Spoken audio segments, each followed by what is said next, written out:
ঠাকুর মা স্বামীজির শ্রীচরণে ভক্তিপূর্ণ প্রণাম জানিয়ে আজকের নিবেদন যুগপ্রবর্তক বিবেকানন্দ স্বামী অপূর্বানন্দ। স্বামীজি চলে যাওয়ার পর মহারাজা দেওয়ানজিকে বললেন, দেওয়ানজি, এমন মহাত্মা আমি আর কখনো দেখিনি। যে করেই হোক একে কিছুদিন এখানে রাখুন।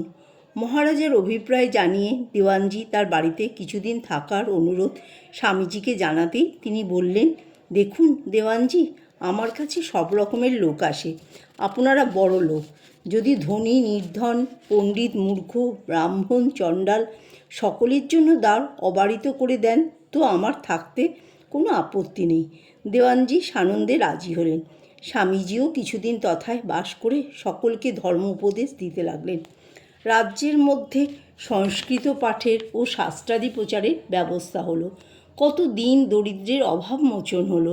অর্থাভাবে এক দরিদ্র ব্রাহ্মণ বালকের উপনয়ন হচ্ছে না জানতে পেরে স্বামীজি তার উপনয়নের জন্য ব্যস্ত হয়ে পড়লেন।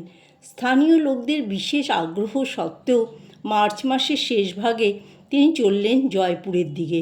অনন্তর খেত্রী, আজমির, মাউন্ট আবু, আমেদাবাদ, জুনাগড়, গিরনার, পোরবন্দর, দ্বারকা, পালিতানা, বরোদা, খান্ডোয়া, বোম্বাই, পুনা, বেলগাঁও, ব্যাঙ্গালোর, মহীশূর, কোচিন, ত্রিবান্দম, মাদুরা প্রভৃতি স্থান দর্শন করে দক্ষিণ ভারতের বারাণসী, শ্রীরামচন্দ্র প্রতিষ্ঠিত রামেশ্বর ও দেবীতীর্থ কন্যাকুমারীতে উপস্থিত হলেন।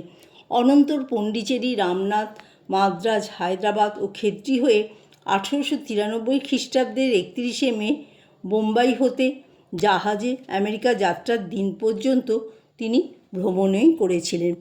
প্রায় 2.5 বৎসরের এই ভ্রমণের প্রতিটি দিনই বহু ঘটনাপূর্ণ।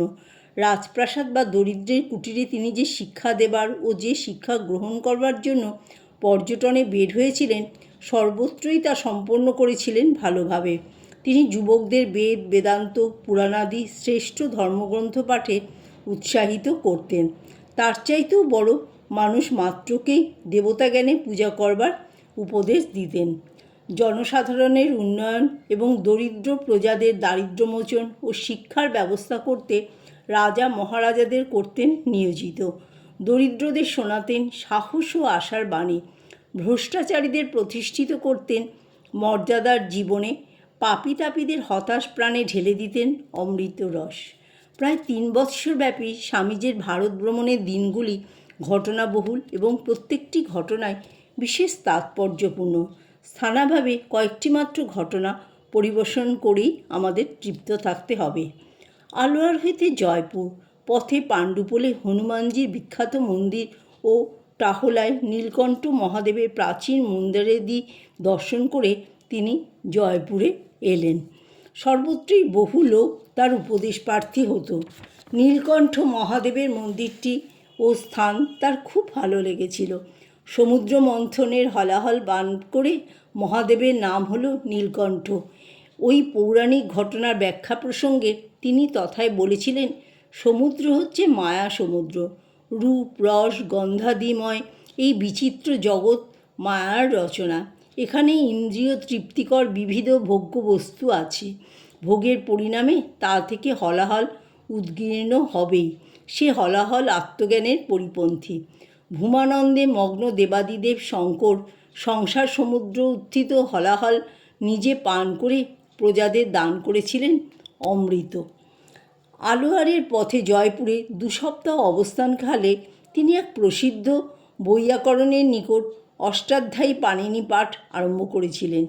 3 দিন ব্যাখ্যা করেও পণ্ডিতজি প্রথম সূত্রভাষ্য স্বামীজির বোধগম্য করতে পারলেন না। তখন হতাশ হয়ে বললেন, স্বামীজি, মনে হচ্ছে আমার দ্বারা আপনার কোনো উপকার হবে না। বিশেষ লজ্জিত হয়ে স্বামীজি নিজের চেষ্টাতেই ভাষ্যার্থ হৃদয়ঙ্গম করবার দৃঢ় সংকল্প নিয়ে পড়তে বসলেন এবং অতি অল্প সময়ের মধ্যেই বুঝে নিলেন ভাষ্যের মর্মার্থ। পরে তিনি পণ্ডিতজির কাছে উপস্থিত হয়ে ভাষ্য ব্যাখ্যা করলেন। তার সরল ও সুচিন্তিত ব্যাখ্যা শুনে পণ্ডিতজি নির্বাক। শুধু ব্যাখ্যা নয়, নতুন আলোক সংপাত করে তিনি পণ্ডিতজিকে করলেন মুগ্ধ। তারপর তিনি সূত্রের পর সূত্র, অধ্যায়ের পর অধ্যায় অতি সহজে পড়ে যেতে লাগলেন। স্বামীজি বলেছিলেন, সংকল্পই সব, প্রতিজ্ঞায় দৃঢ় হলে কোনো কাজই আটকায় না, চাই দৃঢ় সংকল্প। জয়পুরে বিভিন্ন স্থানে অবস্থানকালে বহু লোক তার সংস্পর্শে এসে ধন্য হয়েছিল। প্রধান সেনাপতি সর্দার হরি সিং স্বামীজিকে দেখেই বিশেষ আকৃষ্ট হন এবং নিজ আলয়ে তার ধর্ম আলোচনার ব্যবস্থা করেন। তিনি মূর্তি পূজায় বিশ্বাসী ছিলেন না। অনেক তর্ক করলেন স্বামীজির সঙ্গে। একদিন দুজনে ভ্রমণে বেরিয়েছেন। রাজপথে ভক্তগণ কীর্তন করতে করতে শ্রীকৃষ্ণের বিগ্রহ নিয়ে মস্ত শোভাযাত্রা করে চলেছে। দুজনে দাঁড়ালেন। এমন সময় স্বামীজি হঠাৎ হরি সিংকে স্পর্শ করে বললেন, দেখুন, শ্রী ভগবানের জীবন্ত বিগ্রহ। স্বামীজির স্পর্শে হরি সিংয়ের ভাবান্তর হলো। অশ্রুসিক্ত নয়নে মন্ত্রমুগ্ধবৎ দাঁড়িয়ে বিগ্রহ দর্শন করতে লাগলেন। পরে বিগলিত কণ্ঠে বললেন, স্বামীজি, এতকাল তর্কযুক্তির সাহায্যে যা বুঝতে পারিনি, আজ আপনার কৃপায় তা সম্ভব হলো। বিগ্রহের মধ্যে শ্রী ভগবানের দর্শন লাভ করে আমি ধন্য হলাম। জয়পুরে এবং সর্বত্র জনসাধারণের দারিদ্র্য ও অসহায় অবস্থা দেখে স্বামীজির প্রাণ বেদনায় ভরে গেল। এরাই হলো জাতির মেরুদণ্ড, জাতির প্রাণ, ভবিষ্যৎ ভারত। দুর্গতদের শোচনীয় অবস্থার প্রতিকারের জন্য তিনি রাজা ও রাজকর্মচারীদের উত্তেজিত করতে লাগলেন। তিনি ছিলেন গণজাগরণের ঋষি, আর্তবন্ধু। শুধু ভারতের নয়, সকল দেশের সকল জাতির গরিবদের জন্য তার প্রাণ কেঁদে উঠেছিল। তার বিশাল হৃদয়ের মধ্যে ভৌগোলিক গণ্ডিরেখা ছিল না।